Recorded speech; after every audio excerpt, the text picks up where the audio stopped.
the 1960s, Hollywood's nightlife was alive with aspiring stars. Among them was a man named Tony Alamo, a small-time singer with big-time dreams. But fame through music was only the beginning for Tony. He was after something much bigger and much darker. On a night of one of his performances, Tony met Susan. They met when both tried to scam each other. She was an intense, spiritually driven woman who saw herself as a messenger of God. Together, they were an unlikely pair. What they would build together was not the typical Hollywood dream. It was something far more dangerous, an empire cloaked in the promises of salvation. They would call it the Tony Alamo Christian Ministries. To the Alamos, salvation required total devotion. To question their authority was to question God himself. But behind the facade of divine authority, a much darker agenda was brewing. Today, we dive into the story of the power couple who started one of the most abusive cults in recent American history.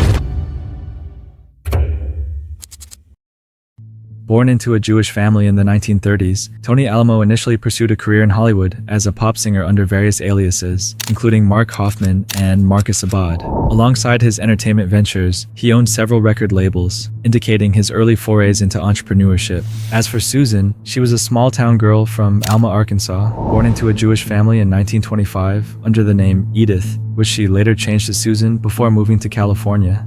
She seemed to have a pretty normal childhood. She loved her father, who was a religious man. They prayed and read the Bible together and spent a lot of time outdoors. However, those times didn't last very long, as she was watching her father die from tuberculosis in real time. Her father's passing was a huge traumatic experience for Susan. However, contrary to most people who face similar tragedies, her faith grew even bigger. As she approached her teenage years, she started doing this thing where she would force all of her friends to come sit at a table and give these sermons. These sessions would go for hours, and whenever her friends tried to get up and leave, she would smack them and make them sit back down. She developed extremely high confidence at an early age, which made her realize that the small-town life wasn't enough for her. That's when she decided to move to California to pursue a career in entertainment. However, her plans got slightly derailed when she did become pregnant at the age of 14, but even that wasn't stopping Susan. Right after giving birth to a boy she named Charlie, she still moved to California. And there, a whole new chapter began.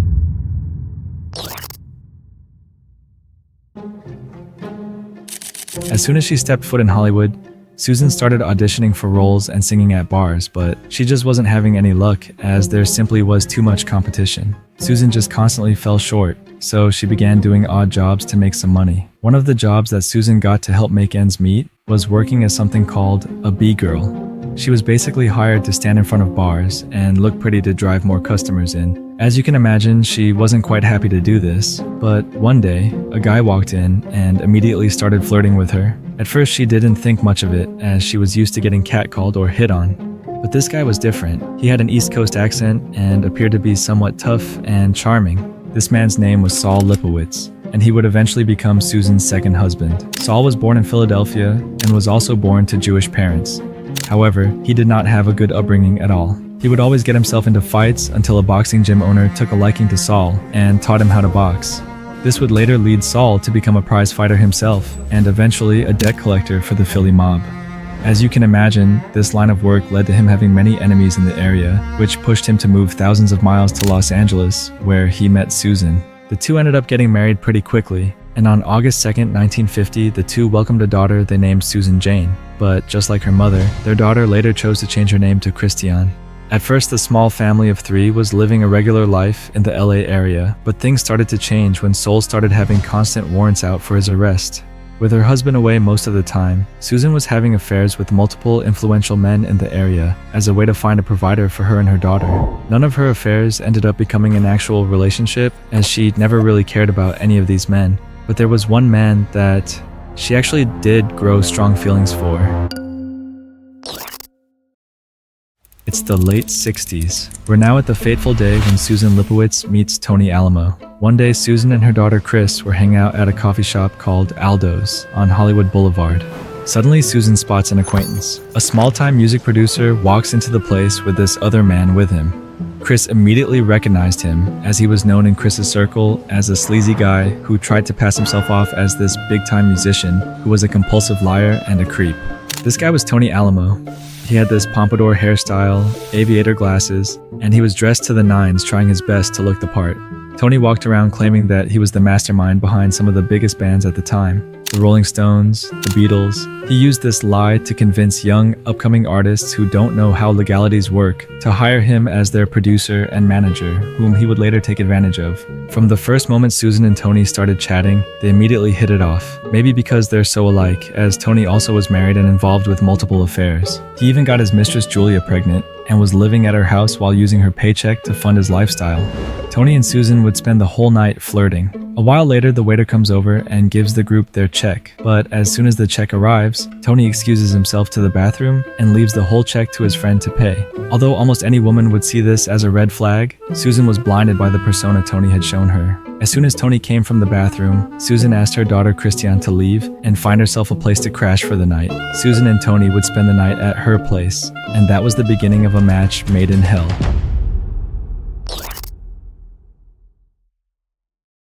The new couple would become absolutely inseparable. A few days later, Tony moved in with Susan and her daughter Chris. Not only that, they would also invite Tony's mistress Julia to come live with them, an invite Julia couldn't refuse as she was struggling financially, especially with having to split her paycheck with Tony.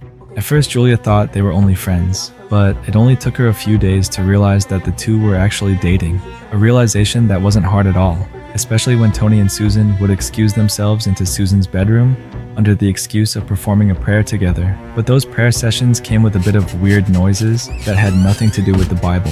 The two used this tactic to force Julia to break up with Tony and make it seem like the decision came from her. Soon enough, their plan worked. Julia couldn't take it any longer. She broke up with Tony while pregnant with his baby and left the apartment. In 1966, Susan and Tony decided to get married and live in Vegas. They also decided that Chris, Susan's daughter, wasn't a part of their new life anymore. They would leave her behind in California with Susan's friend, who was a sex worker in the LA area.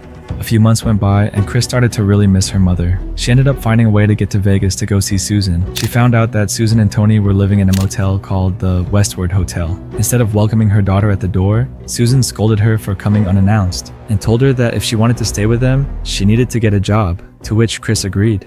At first, things were going normal for Chris. She was working at a casino in Vegas and living with her mom and Tony in the motel. However, one terrible incident occurred that would change her life for the worse. One morning, while Chris had just woken up and was laying on the couch half asleep, Tony approached her and did the unthinkable.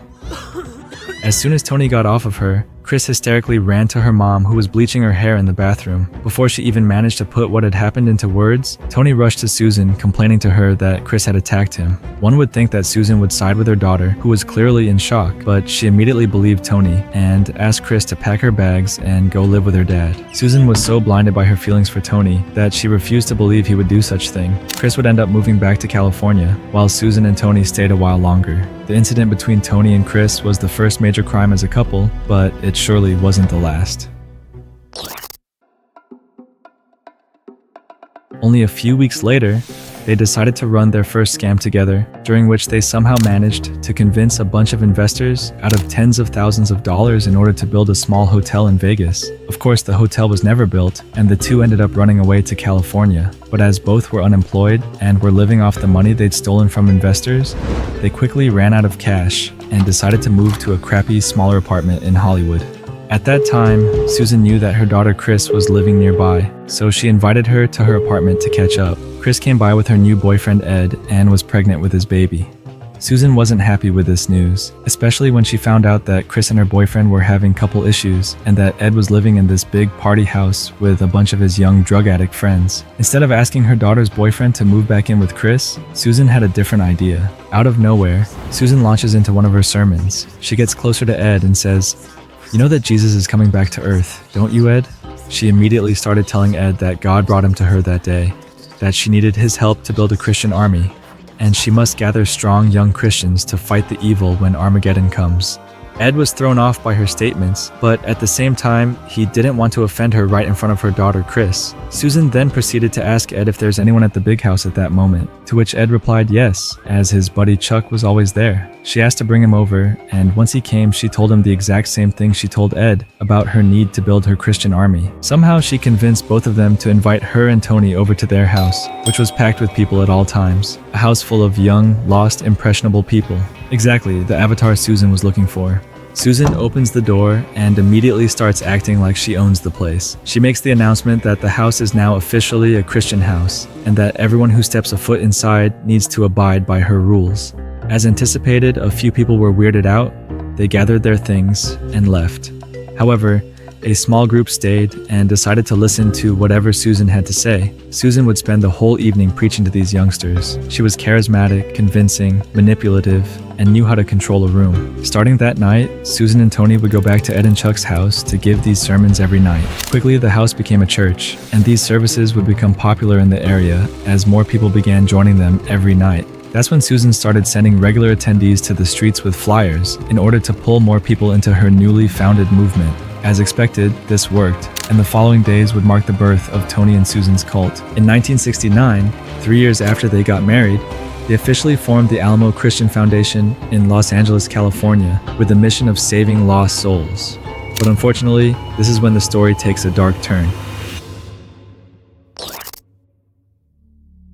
The church was frequently referred to as a sect of the Jesus movement. It was also extremely anti-Catholic. It only accepted the King James Version of the Bible. Susan Alamo frequently attacked organized religion in her services. The Alamos preached redemption and salvation. They promised that, under their ministry, a path to eternal life awaited anyone who would follow. Their words fell upon ears yearning for comfort, for a place to belong. It was the 60s. California was full of young hippies in the search for a purpose and a community that accepted them. Susan's message resonated deeply with the broken and vulnerable. For the first time, these people had found a place where they didn't feel alone. But what only few realized was that joining this ministry meant giving up everything. As the Alamos gained followers, they gained something even more powerful: loyalty.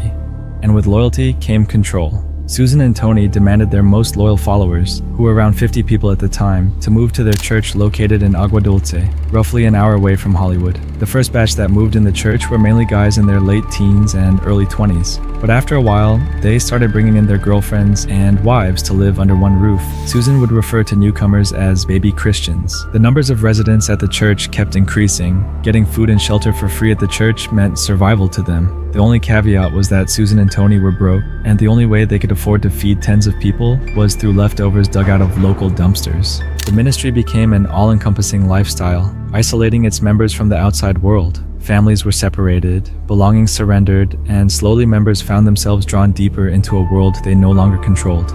Most of the people they had recruited at this point either had jobs or were on welfare. Eventually, Susan would convince followers to sign their checks over to the church, which was really just Susan and Tony's pockets, something she constantly denied. How do you support yourselves? I mean, admittedly, that when people come to join you, they give you all their worldly goods. I suppose that... Most of them don't have a thing. Most of them don't have a thing. I'll make a deal with you. Every hippie that comes to the church with money and possessions, I'll put salt and pepper on him and eat them if you'll eat the other ones. Would you do that? Most of them don't even have shoes on their feet. It's now 1973. Tony and Susan end up landing their very own TV show that was nationally broadcasted. It's when the angel of death comes to call upon me. A few months deep into the show, Tony and Susan had become household names. The new headquarters location was perfect for the couple's cult practices, somewhere remote, far from police and Hollywood's media attention. It also came with new, weirder rules members must follow without question. Members couldn't flirt with anyone or have any romantic relationships unless Tony and Susan approved of it. They also could never criticize the foundation or the Alamos, and they were absolutely never allowed to hide money from the foundation. If a member was found hiding money, they would be accused of being demon-possessed and potentially be kicked out of the cult. The new establishment also came with a new structure. Susan and Tony started appointing positions of authority within the cult, basically team leaders whose job was basically to snitch on their team members to the Alamos. The cult also developed a strange control system. Members weren't able to directly communicate with Susan and Tony. Instead, there were two lists they used to communicate with the founders: the Put on the Report list and the Ask Tony list. The Put on Report list is basically the cult's version of an anonymous suggestion box, except this one was made for members to snitch on each other. The Ask Tony list was made for members to ask for Tony's permission to do the most basic things, like taking a walk or having lunch with a friend. This made Tony seem like the boogeyman in the cult, when in reality, it was Susan who approved or denied things behind the scenes. But psychological abuse wasn't the only type of abuse practiced by the cult. In fact, Chris, Susan's daughter, was beaten to the point of bleeding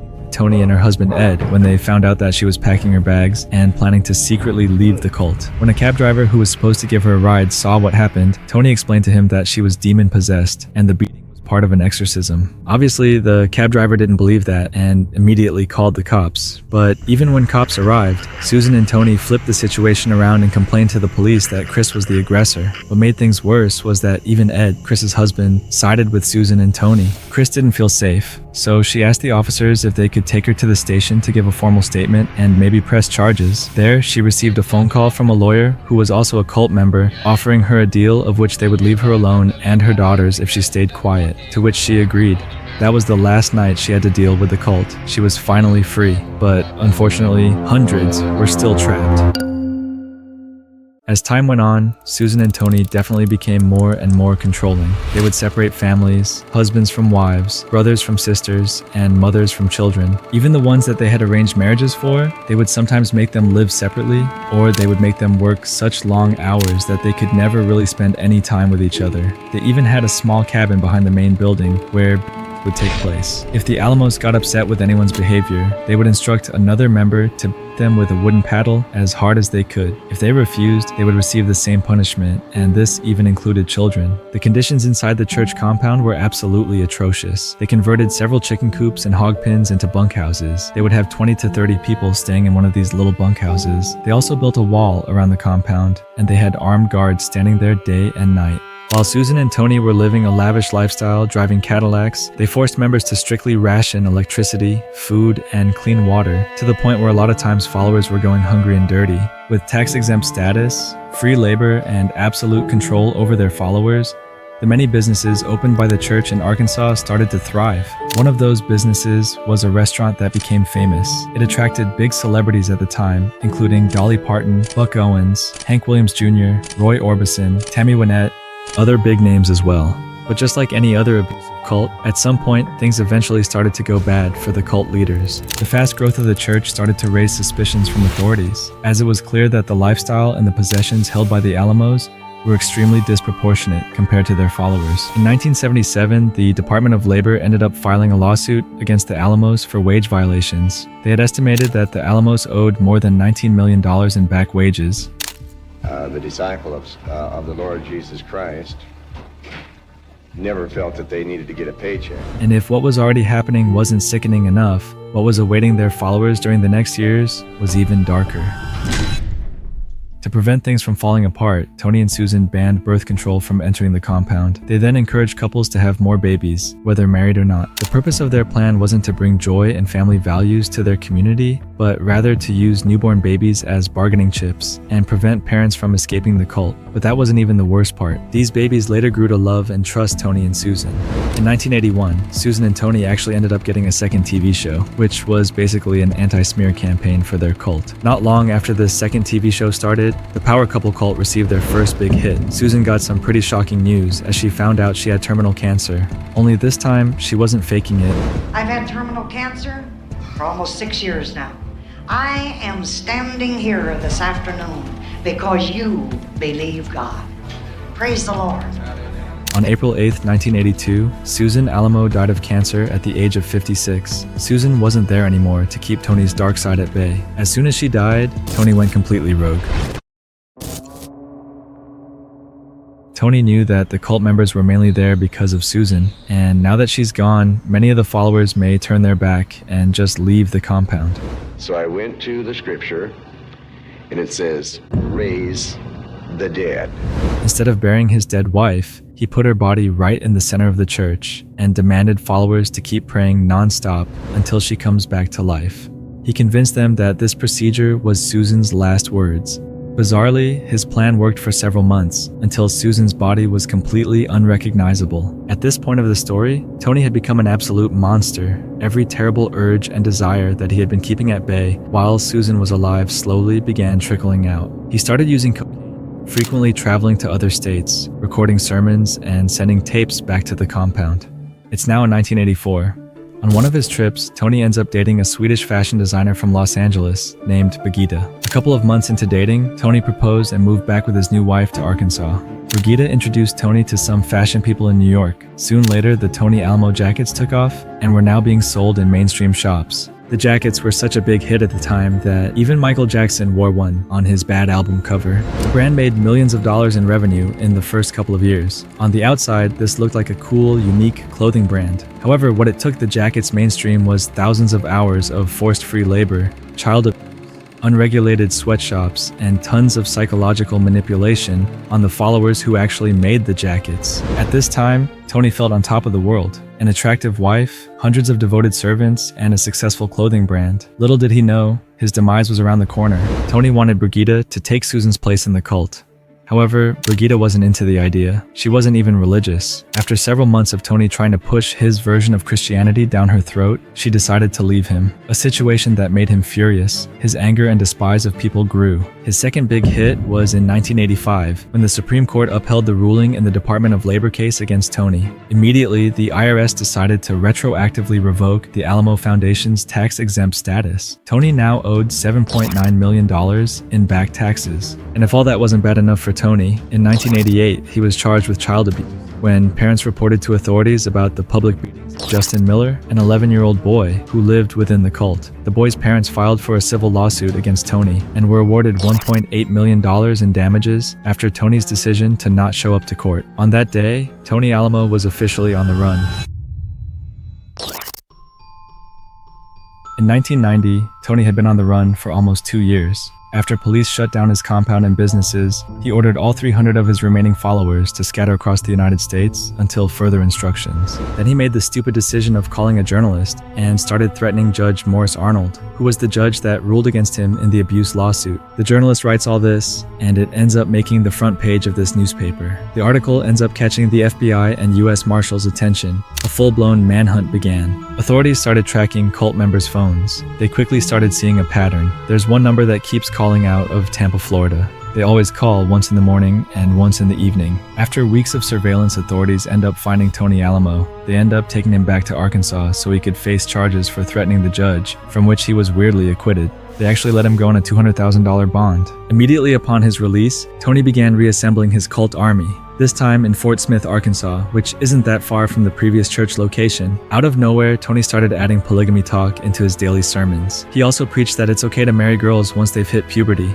even as little as 12 years old. This is when Tony starts taking very young girls to the cult as his wives. What's even weirder was that most of these girls had been born into the cult, which meant Tony had known them since birth. By the late 90s, Tony had up to 24 wives, 9 of which were underage. But Tony's little world was getting ready to come crashing down when some of his ex-cult members and ex-cult wives had either escaped or been kicked out of the cult. They started posting on forums about their experience and all the sexual abuse they had gone through. This ends up finding its way to the FBI, which opened the investigation again. But what happened next was the fatal bullet to Tony Alamo's world.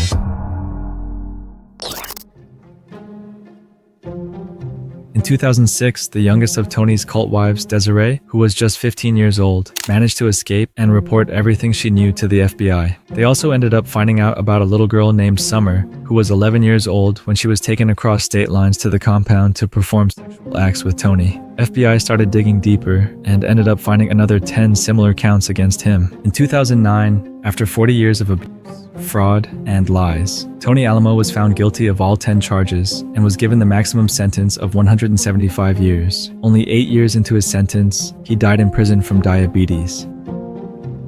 Subscribe, and we'll see you on the next one.